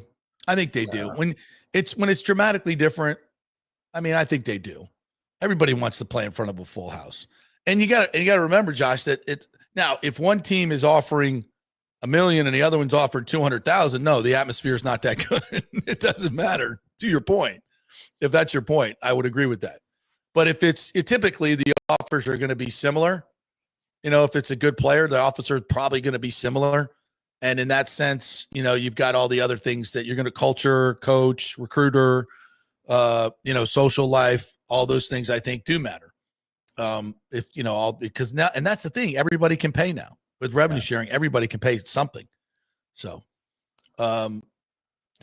what else we got here in the comments? We love you folks. If you go to Stu's house, check your candy for slapdick prospects. Lonnie's on fire today. Yes. David Moser said, did you all ever see the ESPN series Playmakers? It only aired one season. If you've seen it, you wouldn't know why. Yes, we all saw, well, not all of us, but I saw Playmakers, and I remember when I first saw it, Timmy, I was like, damn, I can't believe ESPN partners with the NFL. I can't believe the NFL is allowing them to do this. Like, I was like, whoa, because it was real. It was real. I've never watched it, but I've heard it. Oh, it was all the seedy underbelly of the NFL, steroids. That's why it was only one season. Drugs, alcohol, and women, everything JP Burgundy loves. All and it was so realistic. It was really, really well done. And it's sudden, and everybody watched it. So it's like, why did it go away? Total pressure from the NFL. Yeah. 1000%. Yeah. That was, I wonder if you could even find that anymore. Like on YouTube or something. Playmakers. Yeah. See if it's even available. Buck Spaven says, we beat the Pats. They're tremendously overrated. They beat no one except the Bills on a bad night. Bills is the toss-up, and Rams is the only certified L after these 3 games. Psyched gets lighter. Schedule gets lighter. Yeah, absolutely it does. We've been talking about that for a long time. That's why you got to, I make a deal. You can watch Playmakers on YouTube, on ESPN's YouTube channel. Okay. Or on Amazon. Wow. Okay. I'm going to try that on Prime. Wow. Prime's obviously a partner of the NFL. I'm surprised they make that available. Interesting. But maybe they've heavily edited it. You think it's edited now? Yeah. I don't know. I'll go watch. Sergio Bilter says, yes, I agree. Inside linebacker is more of a need, at least for depth. All right. We got to take a break. When we come back, we will reach out to Scott Carter and talk a little Florida, Georgia. And it's a big game for Florida. They have a chance to win this game. I think it's going to be very interesting. We are brought to you by the great folks at Italiano Insurance. Make sure you get your insurance checkup, folks. 813-877-7799. They have great customer service agents standing by. Ask for Charity. She's amazing. And they will shop around your insurance, your homeowner's insurance, your auto insurance, life insurance, any insurance, these business insurance. And they will hopefully be able to save you money. You never know. Let them do all the work. You save all the money. It's not what you earn. It's what you keep. And you got to pay for insurance. So pay as little as possible. ItalianoInsurance.com, 813-877-7799. Back in 3. The holidays are coming up, and the Golden Diamond Source wants to be your family jeweler. Discover the ultimate jewelry superstore with the largest selection of diamonds, engagement rings, and fine jewelry all under one roof. Don't wait any longer to find that one-of-a-kind perfect engagement ring for that special someone in your life. And as your relationship grows, so can your diamond with the Golden Diamond Source. Trade up at any time. You get 100% of its value when you come back to trade up. And why don't you get a head start on your holiday shopping? With the Golden Diamond Source's unbeatable low pricing and financing options, you can get 5 years, 0%, and make this holiday season truly memorable. The Golden Diamond Source takes pride in offering only natural diamonds formed over billions of years by the Earth's incredible forces. If it's real love, get a real diamond. Shop online anytime at goldendiamond.com or stop by their showroom and tell them JP sent you at 3800 Almaton Road, always online at goldendiamond.com. Welcome to Kingmakers, home of the JP Peterson Show studio and Tampa's premier business networking and social club for members only. By day, it's an exclusive, vibrant co-working space with a stylish conference room, focus rooms, a full production studio, and an in-house marketing team. And by night, Kingmakers transforms into a sports-centric social hub with a full sports bar, golf simulator, and exclusive events. For young entrepreneurs and seasoned professionals, it's the perfect place to work hard, play hard, and make big moves in Midtown Tampa. Close the deal, celebrate the win. Only at Kingmakers. Become a member today at kingmakerstampa.com. Your business, your club. JP here for the Jeeves Law Group and my man Scott Jeeves, who lives right here and has long been a highly respected member of our community. He's a proud sponsor of the Tampa Riverwalk. Jeeves Law Group is also a proud sponsor of our Grand Central District in St. Pete and has neighborhood events throughout the year. He has an office on Central Avenue in St. Pete and one on South Howard in Tampa. You can't get more local than that. So when you need an attorney, you're going to hire some huge firm that advertises all over the state or the one that supports your favorite sports show. It's the Jeeves Law Group. We're local, we're trusted, and we get results. For personal injury and personal attention, call us for a free case evaluation. That's 8889-JEEVES. That's 8889-JEEVES. With this record heat in Tampa Bay, you better have your AC unit running at peak efficiency. Third Generation Plumbing installs the best American standard AC units. Our split systems offer the highest efficiency available while reducing energy bills and maximizing comfort. That's why Third Generation Plumbing trusts American standard air conditioning, built to last, made to perform. Whether it's a new install or an emergency repair, our family-owned team brings 3 generations of trusted service to your home, now with the unmatched reliability of American Standard. Plumbing or cooling, we've got Tampa covered. Call Third Generation Plumbing today, 813-961-8024, or go to thirdgenerationplumbing.com. And we also do AC. Ciao, Paolo Tini here, owner of Caffè Paradiso, voted number 3 People's Choice Award on Open Table. I want to thank all our loyal family of customers that have been enjoying our great traditional Italian dishes we make from scratch every day. It's a great family story we're proud of. Our family moved from Rimini, Italy in 1984. My dad, Caesar, started Donatello, and that's where I got the start in the restaurant business. I started Caffè Paradiso on South McDill in 1995, and we've been there ever since. From our traditional ossobuco, a veal slow roast for 4 hours, to our daily fresh catch, the Gruppo Paradiso,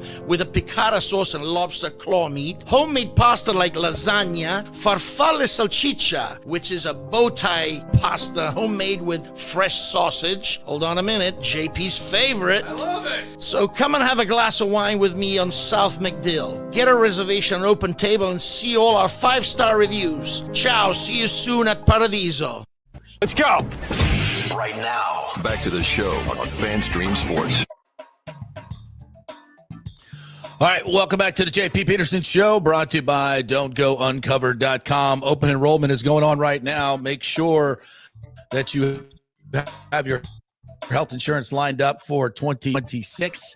And because a lot of these health insurance companies are pulling out, you might need some new coverage. That's what's going on with me. So I called Don'tGoUncovered.com, the great agents over there. Got me a new health plan for the upcoming year. That's how it works. Save me some money, too. So check it out. Don'tGoUncovered.com. If you're paying too much for your health insurance, call them up. They may be able to find you a subsidy or a lower priced plan that will work for you. Don'tGoUncovered.com. Great folks over there. Great customer service. Been working with them for about 5-6 years now. Saved me literally thousands and thousands of dollars. They can do it for you as well. Don'tGoUncovered.com. All right. We got Scotty on. Got Carter available? I do not see him. Nope. Don't see him. I texted you to call him. Oh. All right. One moment, please. One moment, please. Stand by. Yes. By the way, I did not. I teased the whole Derrick Brooks thing for our last segment. Got a little carried away with you, great commenters. And yes, Derrick was named as the COO of USF. What a great get for Rob Higgins. I mean, can you imagine a guy of this class, charisma, gravitas? I mean, he brings it all. A Tampa Bay icon to talk to your football players, bring him in to talk to your basketball. He's going to work with the football and basketball teams. Your hype man. I mean, can you imagine Derrick Brooks working out in the gym with you guys? I mean, it's such a great movie, such a great fit for USF. I mean, his daughter plays softball there, so he's always been around USF, been around for a long time, working with the Vinnick School of Broadcasting over there in his role with USF. So, and Rob and Derrick worked to bring the Super Bowl here during COVID. They've done so many great collaborations already, and now with the move possibly into a new conference, and it's the similarities with Leroy Selman are just off the charts. And I think it's going to be an absolutely tremendous marriage. And Derrick's going to join us next week as they get set to take on UTSA in a big ESPN Thursday night clash. So we'll talk to Derrick next week about his new COO role at USF. All right, let's talk some Florida versus Georgia, the world's largest outdoor cocktail party. I can say that because it's my show. We welcome in Scott Carter from FloridaGators.com. What's up, Scotty? How are you, buddy? JP, I'm doing well, man. Heading up to Jacksonville as we speak. See how tomorrow goes. And, it's always fun up there. Last time we were going to do it in Jacksonville for a couple of years, though. That's right. You're coming to Tampa in 2027, I believe, correct? Yeah, 2 years. Yeah. It'll be down in Tampa, next year up in Atlanta. So hopefully it'll be a good game tomorrow and a good atmosphere as always. I mean, I'm sure there's a lot of people who didn't even sleep last night, so they're still up this morning doing no telling what. Yeah, for people who don't know, like kind of explain the scene. When you get there today, that parking lot's going to be full. That's why they call it the world's largest outdoor cocktail. A day before the game, it's going to be full, right?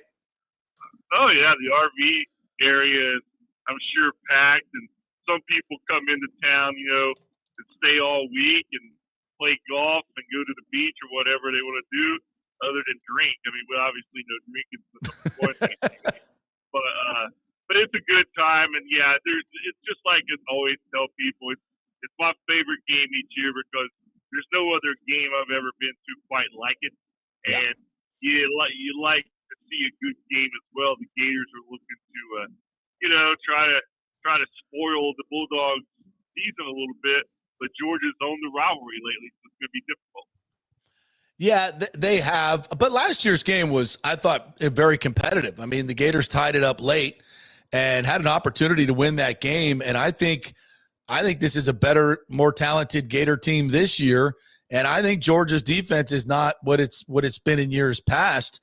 So I know the Gators are kind of, to some people are reeling. I like their chances. I think this is an interesting spot with Billy Gillespie taking over. I get a sense that this offense will be a little bit more wide open. So what everybody's been asking for, and one of the reasons Napier got fired. How do you see that matchup between Lagway, who's gotten healthy, we hear, right, and this Georgia defense? Well, Lagway had success last year. Florida was leading there in the second quarter. Yep. He hurt his hamstring, and he had to leave. And the game changed certainly at that point. He's not played as well this season as he did last season, but he is healthy. I'll be interested to see what Billy Gonzalez does do with the offense. I think you maybe see some more diversity there, maybe open up the playbook a little bit. Certainly that would be advantageous because Georgia will not have any look at whatever they've been working on the last 2 weeks. There's no film of what Billy Gonzalez is going to do. So you gotta think that's in favor of the Gators. And Georgia, I was looking through their stats. I mean, they're a good defense, but not a dominant defense as we've seen some years in the past. They've only got, I think, 8 sacks through 7 games. So if the Gators can protect Lagway, give him time, get Jordan Ball going early, I do think the running game is going to be key for Florida. I think they have to establish that to win this game because on the flip side, Gunnar Stockton, Georgia's quarterback, he's a very good decision maker. 10 touchdowns, just 1 interception all season. And Georgia's shown that it can win conservatively. It can win in a shootout like an Ole Miss, and it can come back. I think in 3 of their 4 wins in the league, they trailed in the second half. So they've done it a lot different ways. Scott Carter joining us here from FloridaGators.com. It's the Gator Report brought to you by the Jeeves Law Group. We have a question from Blind Squirrel Sports who asks, sounds like Georgia goes into this game as healthy as they've been all season, most notably on the offensive line. And how banged up are the Gators in this one? I know they'll be missing a couple receivers, correct? Yeah, Aiden Mizell and obviously Vernell Brown III will not play. I think they've got 8 guys listed out. Jacoby Jackson, the running back, is going to miss, I think, his 3rd straight game. A lot of the names are the ones familiar. I think where Florida is better off than last game is they're getting some of the pieces in the secondary back. I mean, without 3 of their regular starters for the Mississippi State game, most of it. I think they're getting Jordan Castell, Cormani McClain, and I'm missing the other one, but they're getting those guys back, Sharif Denson. So that's going to be key, but Georgia is pretty healthy compared to Florida, so that's going to be something the Gators will have to work to overcome. All right, defensively against Gunnar Stockton, and that he's shown he can run the ball, he can throw it. How does the Gator defense match up against Georgia's offense? Well, Florida's defense is kind of middle of the pack in the SEC. It's been pretty solid for the most part. They've kept the Gators in about every game. They've gotten some turnovers here. I think the biggest issue is kind of like Georgia. Florida's pass rush has not quite been what I expected. Happened George Gumbs Jr. They haven't been as dominant as they were at the end of last season when Florida got on that run. And when you're playing against a good decision maker and ball control quarterback like Stockton, anytime you can get back and pressure him some, that's only going to help. So I think that's going to be key for them to get some pressure, maybe force Georgia into some uncharacteristic mistakes. But Georgia will also be trying to do what Florida wants to do, establish the run. I think they're averaging about 190 some yards per game on the ground. So that's going to be an emphasis for Florida's defense. How can they stop and slow down that attack? Scott, the Florida season obviously has not gone as planned. Sub 500. That's a nice way to say it, I think. Yeah, it is. Entering the game against Georgia, it's obviously a huge rivalry game. It's a national rivalry game. It's recognized around the country as one of the big ones. Doesn't matter what the records are. How much of this thing going into it is, look, our season's kind of shot. Let's go ruin theirs too, because a loss for Georgia has huge playoff implications and huge SEC standings implications. Yeah, I mean, this is a game when one of the rivals is down. I mean, it does make the other season to pull this upset. And that's certainly part of Florida's motivation against Georgia. I think the big question, Tim, is just, where are they mentally? You have a coaching change, you have a bye week. A lot of guys in this day and age of college football, they're probably, some of them are thinking, well, if Billy Napier's not here, I'm not going to be here. So you gotta wonder how much they're going to be into this game as a player, as a competitor. I think most of these guys realize, anytime you step on the field, you have to give it your all, because NFL scouts are watching. That's what all these guys want to do eventually. So I think you'll see a good effort from the Gators. Billy Gonzalez talked about it this week.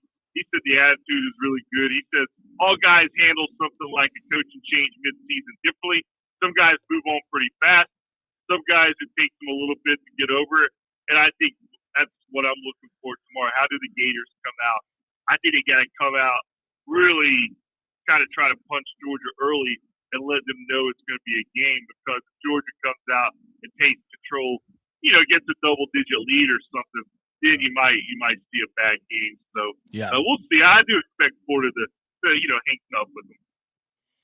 Yeah, I do too. I think, I don't know. You're closer to it, Scott, obviously, how, sometimes you fire coaches and the coaches are beloved and the players get really pissed off and they just kind of like, whatever, I'll just collect my paycheck and kind of like, but I don't know. What is the sense? Was this when Napier was fired? Was there or was there a sense of, okay, let's pick up the pieces and see what we got left here? Well, I think one of the things that struck me after the move in the coaching, Napier had a players-only meeting right after he found out on that Sunday morning, and he didn't even want any of the staff or assistant coaches in there. It was just the players and Napier. And the players have been kind of reluctant to talk about it publicly, but I do know the message was, guys, you guys have never quit under me. Don't quit under these guys. Go out and finish for. Did we lose him? We might have lost him. It's a good point he was making, though. Yeah, really it was. Really good point. And that's, and kudos to Napier for that, because a lot of guys could sulk away. I mean, he got fired after a win, for God's sakes. Yeah. He got fired after a win and playing one of the, I think we did lose him. Yeah, one of the toughest schedules in, ever. And I'm like, wow, that's tough. We don't need to. I think we got the gist. If he calls back, I'll answer it, but I think we're okay. I'll text him. Cool. Yeah. Okay. I did. Because I'm disturbing him while he's driving. Any accidents or anything. It's just I really expect a spirited effort from the Gators. And I think, frankly, you saw it last year. There was no quit in this team. And these are a lot of the same guys. So I expect them to go out. And how can you not get fired up for this atmosphere? What is the spread on this? I'll guess the spread. I'll say Georgia 7.5. Georgia 7.5. See if they've even got it here. And I would about Georgia 7.5. Bingo. There you go. If I was betting the game, I might go Georgia and buy that half point. But I think Florida, you can make the case that they can win this game. Because Lagway, you saw him, and Scott mentioned this in the first quarter and a half. He was tearing up Georgia last year, and then he got the hamstring injury. Yeah, I mean, and we forget that Lagway's 6'5", 245 pounds, and when he's healthy, he is a weapon. He's a 5-star quarterback.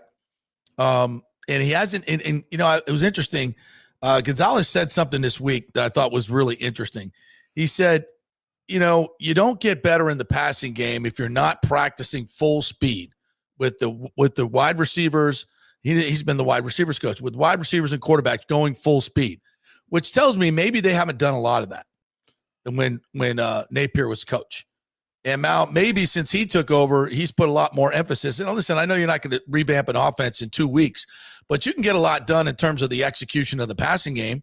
If you're working, you know, hard and full speed with your receivers, things can get better, especially if you haven't been doing a lot of that. And it looks like to me when they play, when I've seen the Gators play, guys are open, he's missing them. And if you're not just repping that time and time again with all the different receivers that you have, it's going to look that way on the field. So maybe, you know, and listen, you hit 3 or 4 big ones in a game like this, that could be the difference in the game. And even though Mizell is out and Vernell Brown III is out as well, you still got Dallas Wilson, who's a freaking stud. Sturdivant, another big kid, 6'3". You got Trey Wilson, who's completely electric, the kid from Gaither. You got Jaden Baugh, the running back, who's been really, really good. They got a good offensive line. So this Gator offense, if they can find, and everybody's thought Napier's play calling and his handling of the offense was the issue. Well, we'll see. It's only been 2 weeks. I get it, but we'll see. I think it's going to be a really interesting game. 3:30. Where is that? CBS or is he at ESPN? It's ESPN now, is it? Yeah. That is an ESPN game. So used to Vern Lundquist. Oh man, I know it. Doing the Florida-Georgia game. He'd be doing Big Ten football now. How gross is that? Who's calling the game tomorrow? The 3:30 game. Yeah, I don't know. It's gonna be weird not hearing Vern Lundquist's voice though. Yeah, I think it's gonna be a really, really good football game. I'm looking forward to watching that one.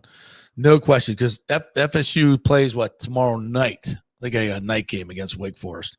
So I'll be, I think so, watching that liquored up. I know a lot of folks that are going. It's homecoming this week at Florida. You imagine Wake Forest, who's what? I don't know, are they 6-2? Yeah, 6-2 right now. Wake Forest homecoming. Mike Norvell, I don't think his job's on the line. I think his job's already done. But I'm going to just be interested to see what it looks like. Because it looked really bad against Stanford. Really freaking bad. I mean, if they keep playing I know there's only a handful of games left. If they keep having showings you just let them go. Don't wait till the end of the season. Just get it done. At this point, it's a distraction. It is. And it's embarrassing moments like this that you have to put up with. I mean, Mike Norvell's going to run out of the tunnel at homecoming, and you think, and the head coach, does anybody Mike care? Norvell, boo, boo, dude. I mean, he's going to get booed. He's certainly not going to get cheered. I mean, maybe you don't boo the guy, but he's not going to get cheered. These are college kids, JP. Of course, they're going to boo. Well, yeah, the students might boo. The students. I hope it doesn't get ugly, because that does nothing for your program. I mean, there's probably going to be recruits there, or maybe not. Maybe it's smart enough not to bring them. Maybe they're not. They're not. Or invite them. They were all there for the Miami game. Yeah. I don't know. I don't know. This is with keeping him. This is part of the problem. You have a lot of embarrassing moments. But I think the difference is $10 million if you keep him and the staff through the season. If you fire midseason, it's another $10 million. I mean, it's not chump change, especially at Florida State right now. You're not like you're counting your pennies, but there's no reason to just throw away. If you're looking for your new coach anyway, I mean, what's the difference behind the scenes? And I think they are. Pretty sure they are. Recruiting. Yeah, I guess you want to get started with the new recruit, but nobody's hired James Franklin. Nobody's hired Lane Kiffin, and you're not going to be able to hire Lane Kiffin. So you go, it looks like right now he's going to the SEC championship game first week, least, yeah, and then into the playoff. So he's going to be busy till freaking late December, maybe longer. And so you're not getting any. If you're Florida or LSU and you think you're getting Lane Kiffin, and then are you waiting on him? That's my question. Are you gonna wait out this hiring cycle for Lane Kiffin if you've got other guys available? Are you gonna risk it? Are you gonna risk someone going and taking up James Franklin? Yeah. While you're waiting on Lane Kiffin, who may not even leave? I mean, if I'm Mike Alford, I have James Franklin in the bag right now, and you're just waiting for the season to end, and you have an agreement with him, and you're just waiting for the season to end. You save the Norvell money, and then boom, you announce him right after the Gator game. That would be my plan if I were him. But obviously you got to get the deal together and get everything right. And then he hits the ground running. If not him, who is it? We'll see. But all these, if you're waiting on Lane Kiffin, he may not leave.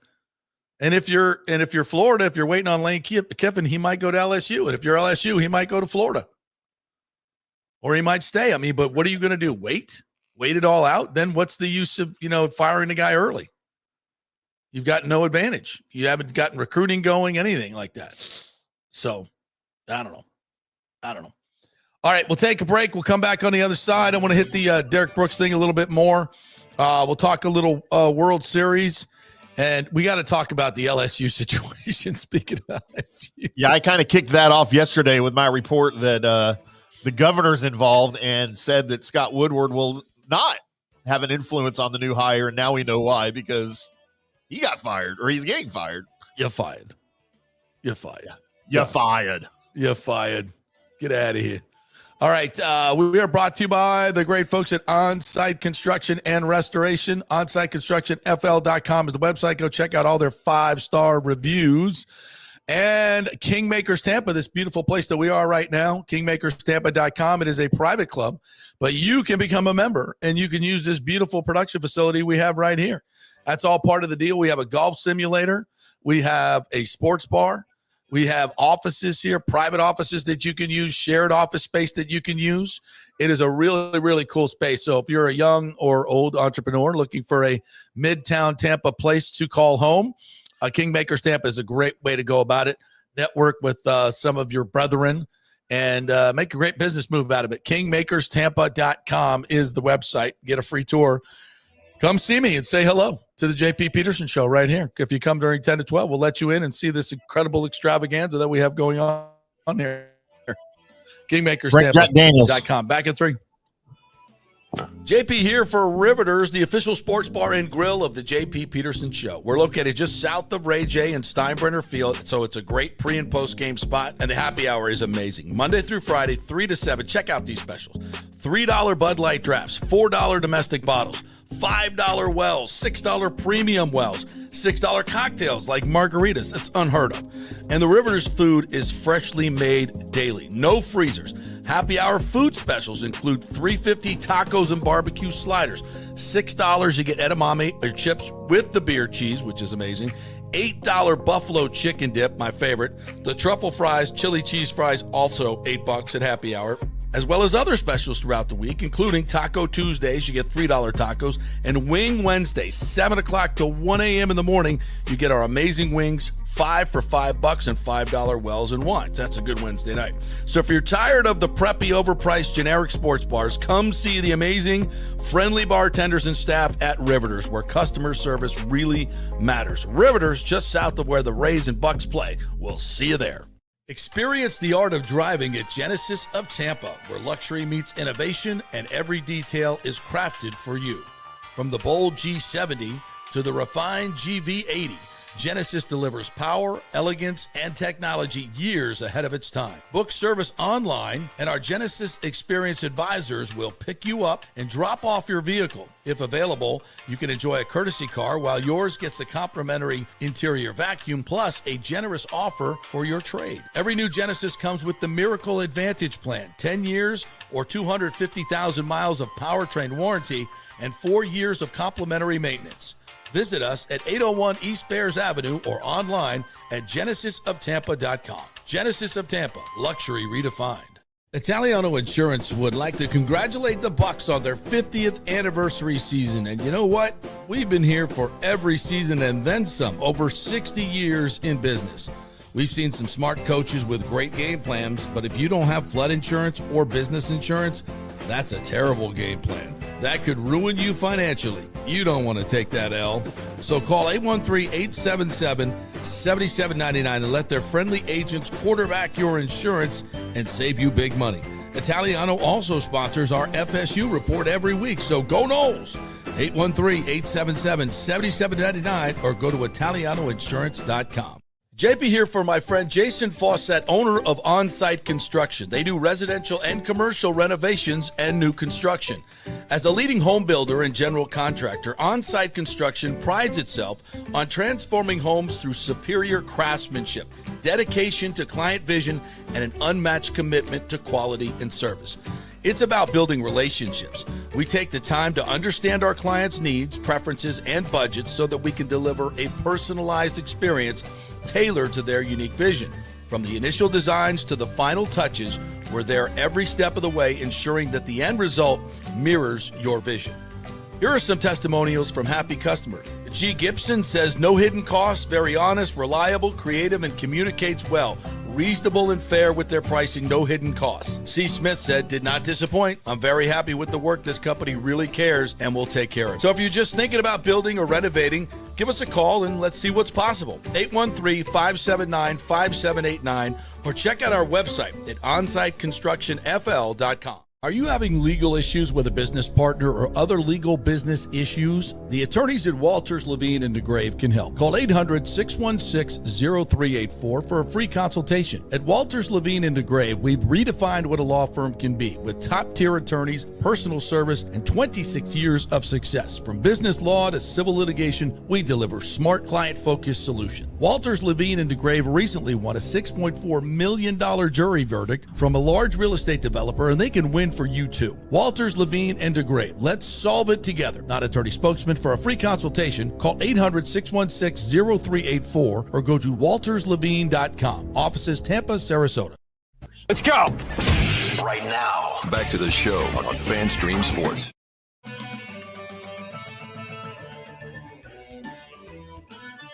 Oh, we've got a frozen JP. All right, welcome back to the JP Peterson Show here on this Halloween Friday, Football Friday. Am I frozen? No, you were. You're good now. I'm frozen on my stuff. Yes, welcome back. Brought to you by the great folks at Cafe Paradiso. Cafe Paradiso this weekend for you guys. Why not go over there and have a great traditional Italian meal, number 3 on Open Table.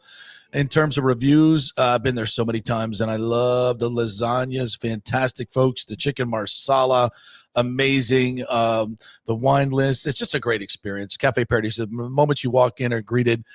Great service there. That whole team has been together for 30 years, and Paulo directs the whole thing, and it's fantastic. You feel like you're in a cafe somewhere in Roma. It's paradisotampa.com is the website. Go check it out. Better yet, just get a reservation and go there this weekend. You will not regret it. For special occasions as well. It's fantastic. All right, I was talking a little bit about the Derrick Brooks thing, and yesterday, Rob Higgins, of course, in his inimitable way, doing some social media stuff at 6 o'clock in the morning with Derrick in the background. I just think it's such a great marriage. Derrick has been around here post-playing days and been a leader in the community in so many ways. And he and Rob have worked on bringing Super Bowls here and so many different things. And I think you'll see Derrick at fundraising, talk about fundraising. I mean, when Derrick Brooks comes in, I mean, he just has that gravitas and the charisma that you just, I just think it's such a great hire, especially in a situation where, he's been on the board of trustees at Florida State. He knows college football inside and out. He knows how to fundraise, and he knows, just as an asset for the players, being around the university. And, I think a recruiter, I mean, you're getting imagine, Derrick Brooks calling you as if you're a linebacker in the state of Florida or anywhere. And like, hey, this is Derrick Brooks. You better come to USF. I'm going to come down there and smack your chest off. Like he told Torrey Holt, I'm going to knock your chest off. And he did. Actually. So, yeah, I think it's going to be fantastic. Congratulations to Derrick. He will join us at some point next week as USF gets back into it with a Thursday night game against UTSA. So there you go. The Roadrunners. All right. What else are we going to get to? What else were we going to get to? Are you scared of a team that's the mascots, they're Roadrunners? I mean, not really. In the world of intimidating mascots, it's better than fighting artichokes. Where does the Fighting Artichoke rank? I don't know, I'd be more scared of that because it's a fighting Chanticleers? artichoke. It's a Like, fighting even a artichoke. fighting It's just not a artichoke- regular eating artichoke. It's a fighting. I hate artichokes. I think that can be very intimidating. I was the LSU situation. So, Governor, I mean, how crazy has college football gotten at this point? $60 million buyouts. Teams don't even whatever. We want a new coach. We got to have a new coach. Fan bases are crazy. You have governors. Governors are firing ADs now and saying they're not going to make the choice. The governor is who's going to choose the new LSU coach. Governor Landry, is he going to make the choice? Putting a committee together, JP. It's a committee. Committee. You know why? I figured out why. What? Well, LSU is what? It's a state school. Yes. Who pays the state? So unless a booster comes through or a group of boosters to pay that buyout, who has to pay the buyout?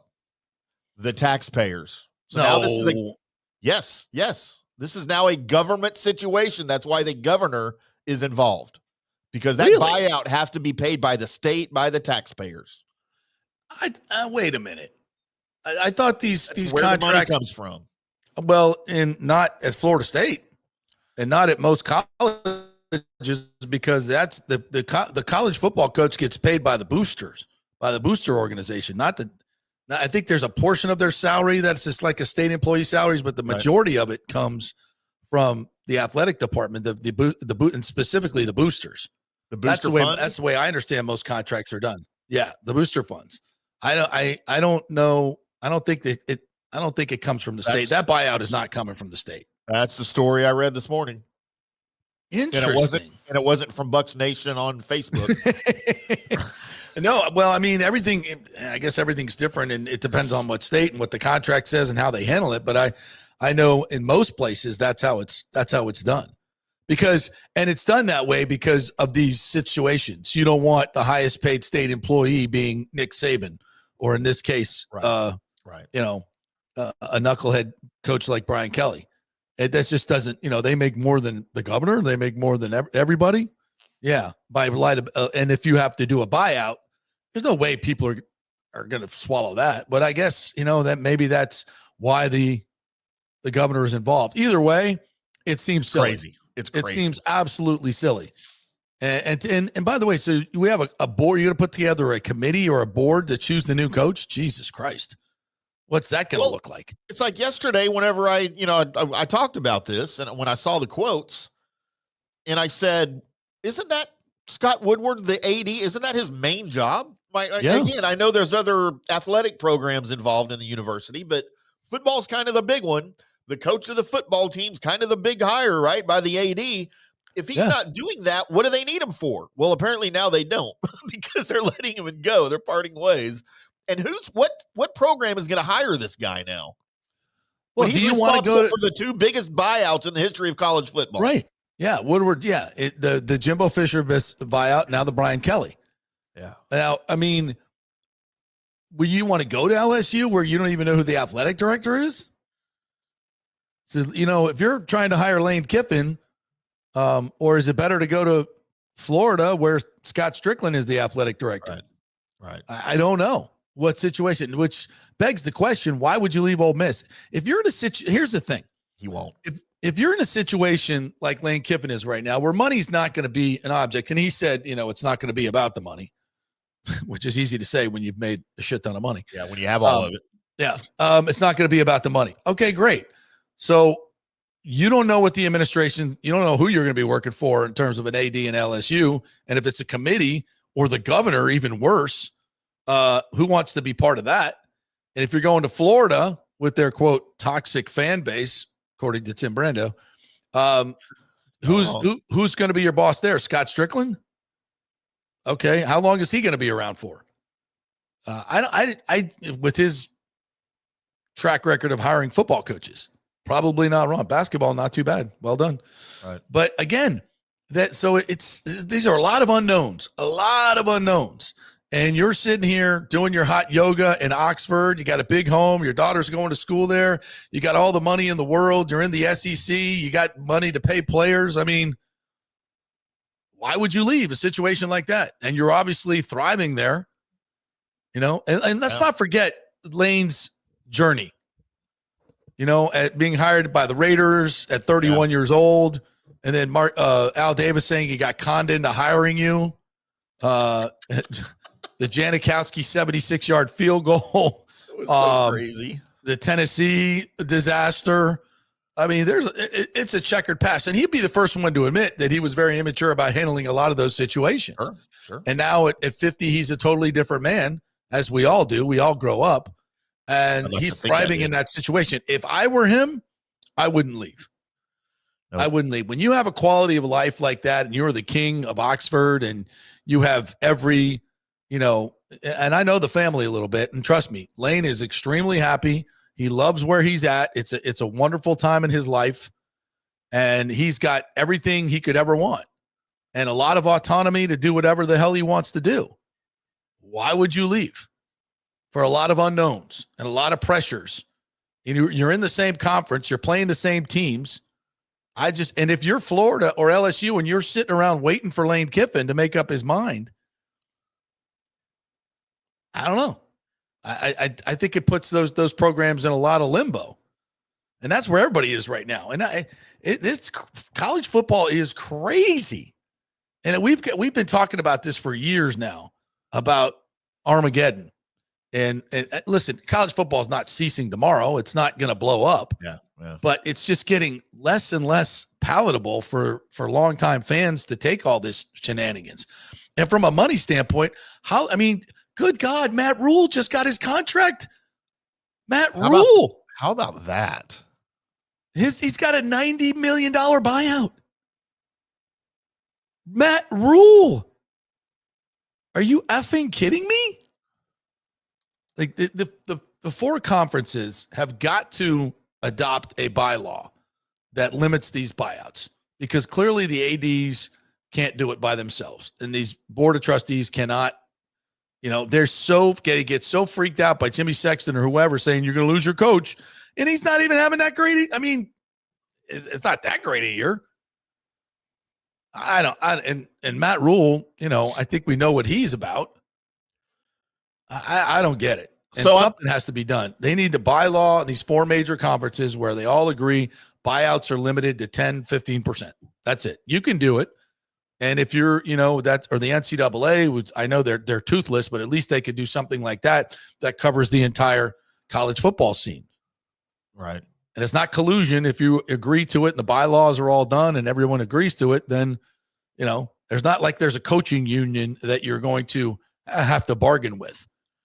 It's just, you can make bylaws and we're not going to pay, and everybody does it and agrees to it. We're not going to pay more than 10% buyouts. That's it. So I saw rules buyout at 71 million. 71 million. Okay. Yeah. And now technically the buyout in quotes is only 15 million, but because of the guaranteed money in his contract, you have to add that to it. So the technical buyout is only 15, but they added a shit ton of guaranteed money to his contract. So you have to limit buyouts and guaranteed money. Yeah. You got to do both. And you can do that. Just codify it. It's not, but it's otherwise. I mean, every school, every major school is going to be sitting here with a freaking ridiculous buyout and all this money getting sucked out of the system, going to a handful of dudes who were unsuccessful. And a lot of them became unsuccessful when they got the big contract, which tells you maybe they didn't work that hard, which is really bad. Yep. Blind Squirrel Sports says, but I'm told that Brooks being a FSU graduate from, Brooks being an LSU graduate from Hammond could factor into the equation. Who are we talking about here? Oh, Josh Brooks.